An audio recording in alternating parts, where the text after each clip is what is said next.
Pemimpin Hizbullah Hasan Nasrallah kembali mengeluarkan ancaman kepada Israel. Menurutnya, Hizbullah akan menyerang target baru di Israel jika Lebanon terus membunuh warga sipil Lebanon. Ancaman itu disampaikan Nasrallah dalam pidatonya pada Rabu 17 Juli 2024. Ia tak segan untuk meluncurkan rudal ke permukiman Israel yang belum pernah diserang sebelumnya. Dari Al-Arabiya, Nasrallah mengatakan akan terus menargetkan warga sipil untuk mendorong perlawanan untuk meluncurkan rudal ke permukiman yang sebelumnya tidak menjadi target. Pernyataan ini muncul setelah Israel menyerang Lebanon 2 hari berturut-turut. Pada Senin 15 Juli 2024, serangan menewaskan 3 warga sipil Lebanon.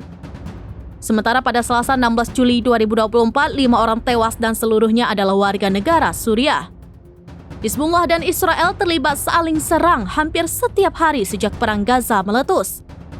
Di Lebanon, pertempuran telah menewaskan lebih dari 100 warga sipil dan lebih dari 300 pejuang Hizbullah menurut penghitungan Reuters.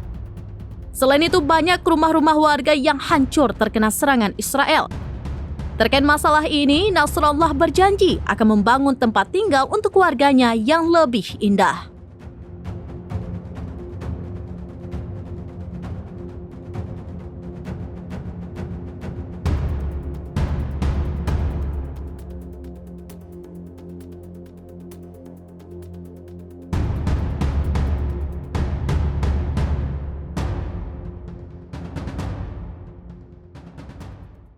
Download Tribun X sekarang, menghadirkan lokal menjadi Indonesia.